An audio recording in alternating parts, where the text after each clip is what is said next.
ไก่บอกเลยว่าสำหรับมื้อนี้ไก่กับไอ้โตโต้เนาะก็รู้สึกลำบากใจและก็หนักใจที่สุดเลยเพราะว่ารู้สึกเห็นใจน้องๆแล้วก็อยากให้น้องๆทุกคนนี่อยู่ต่อแต่ว่าการแข่งขันก็คือการแข่งขันก็ต้องมีคนหนึ่งที่ต้องออกฉะนั้นไก่กับโตโต้ก็เลยว่าขอตัดสิน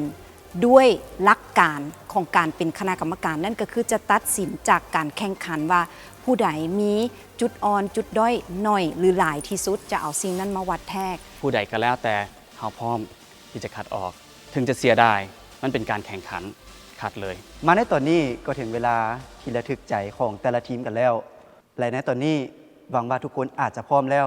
และรูปภาพที่ดีที่สุดภายในมื้อนี้ได้แก่รูปภาพ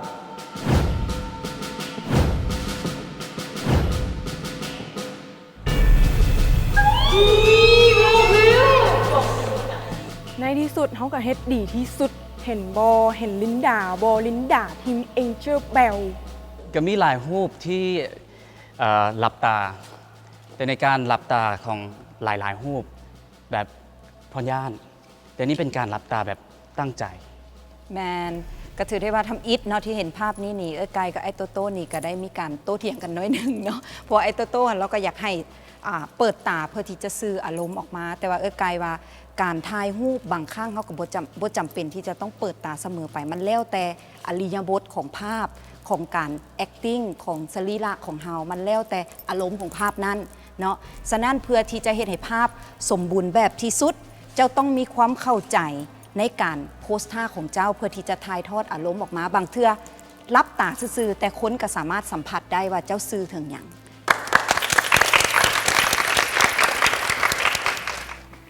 รู้สึกว่าแบบสิแหละนี่แหละคือทีมเบลต้องเลิศทีมเบลต้องชนะบ่มีคำว่าแพ้ในที่สุดทีมเฮาก็ชนะหมดมือเลยและในตอนนี้ถือได้ว่าเป็นการรอคอยของบรรดาผู้เข้าแข่งขันทั้ง11คนและก็บรรดาแองเจอร์และสำหรับรูปภาพภายในมื้อนี้เป็นรูปภาพที่กินไล่ที่สุดนั่นก็คือรูปภาพ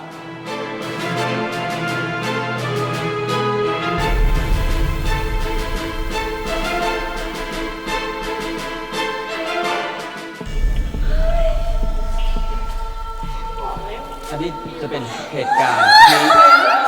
บ่อยากให้เกิดขึ้นเลยเลยที่จนเห็นอย่างบ่ถูกเลยจนแบบนั่งลงกับพื้นเลยจนแบบว่า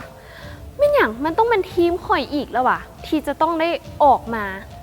ทั้งที่ว่ามันบ่เป็นความผิดของนางแบบบ่เป็นความผิดของทีมเฮามันเป็นความผิดของทีมงานก็เลยคิดว่าเฮาทีมเขาเป็นทีมที่โชคร้ายขนาดนั้นเลยว่ะแล้วสิไปโทษเห็นอย่างเขาเฮ็ดบ่ดีเองก็สมแล้วเด้แต่ว่าอันนี้เป็นการแข่งขันและเราต้องพร้อมเสมอทั้งนางแบบทั้งเลดี้เองเพราะว่าในการกำกับเลดี้เขาต้องกำกับทุกคนให้ดีเพราะว่าไอ้ตัวบอมเบลมนางแบบอย่างเดียวมันอยู่ที่เลดี้คือกันแหละอินเนอร์บ่ได้เลยอินเนอร์นี่บ่ได้เลยคือแบบทากับแบบซื่อๆเลยฮะนะมันบ่ได้ขึ้นอยู่กับพวกน้องมันขึ้นอยู่กับองค์ประกอบแบบนี้นะคันองค์ประกอบบ่ได้ถ้าพวกน้องบ่ได้มันก็คือว่าจบฉะนั้นพวกเอ้ยก็เลยล้มกันว่าเฮาต้องตัดสินจากภาพที่เบิงธรรมดาที่สุดที่บ่ทุ่มเทฉะนั้นพวกเอ้ยก็เลยมาตกลงกันเที่ยงกันหลายเติบได้กว่าจะได้ภาพนี้ออกมาเป็นจังได๋ทีมเลดี้ว่าแล้วออกเลย ฉะนั้นพวกเอ้ยก็เลยอยากจะให้บทเรียนเลดี้ว่าถึงเจ้าสิเก่งซำใดเจ้าก็บ่ควรถือเบาเพราะว่าคนที่เขาเจ้าบ่เก่งเขาสามารถที่จะก่ายเจ้าได้เสมอถ้าเจ้าถือเบาเลดี้ต้องแข็งแรงกว่านี้เจ้าต้องมีประสบการณ์แบบเลิศเลยประมาทบ่ได้ลังเลบ่ได้มันเป็นทีมเวิร์กต่อไปจากนี้เจ้าต้องพร้อม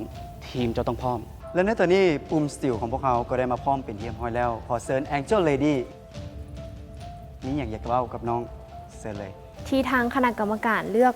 รูปนี้ออกมาเนาะย้อนหลายๆอย่างปัจจัยเพราะว่าบางครั้งเขาอาจจะไม่ได้โชคดีตลอดมันเป็นข้อบกพร่องของเอง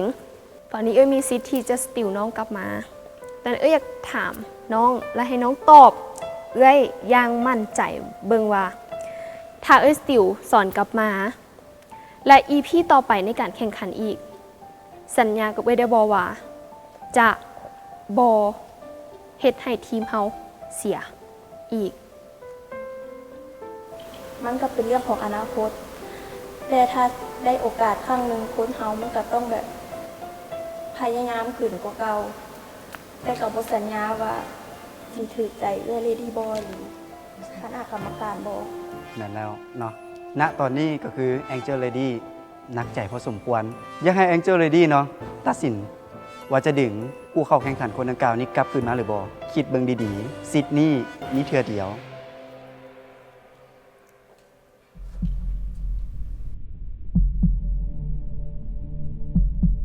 พออีกก็คือว่าบ่จะบ่สติลยังบ่สติลเถื่อ ขอเชิญ Angel Lady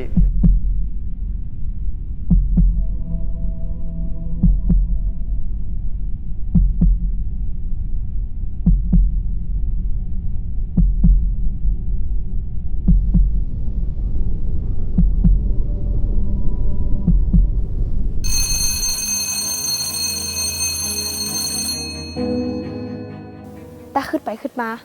โอเค ลองเสียงเบิงเพอเกมนี้มาความเสียง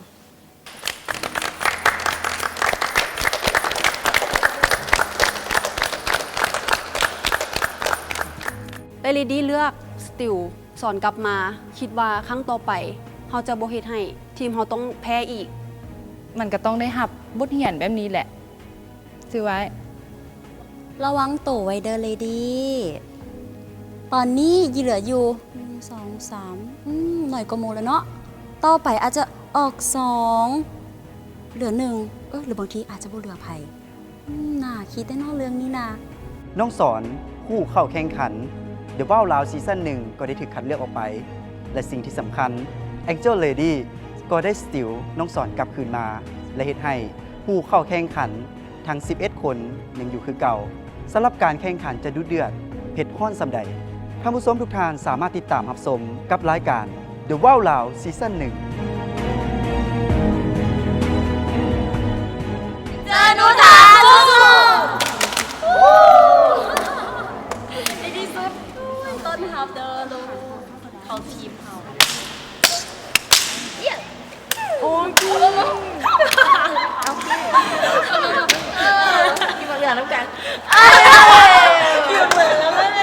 คิดว่าการตัดสินใจของเลดี้ครั้งนี้ถึกที่สุด เพราะน้องสาวคนนี้เราเป็นคนที่มีความเก่งในตัวของเรา แล้วก็มีพลังมีสิ่งที่มีศักยภาพของเรา เราต้องกลับมาสู่คืนให้ดีที่สุดแน่นอนเสื้อแน่นอน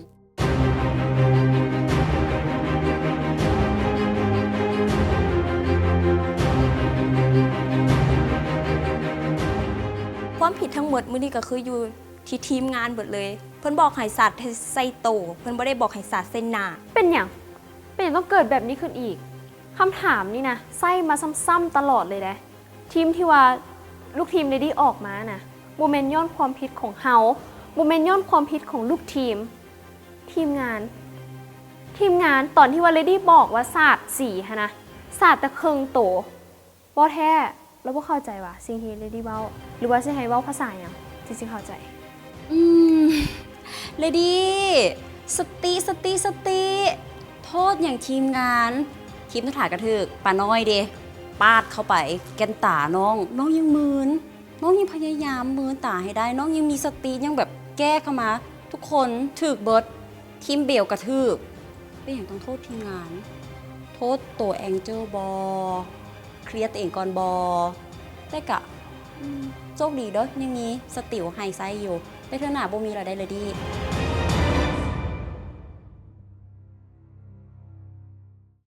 ผู้เข้าแข่งขันพร้อมจับเวลา5 นาที เริ่ม เกือบเลย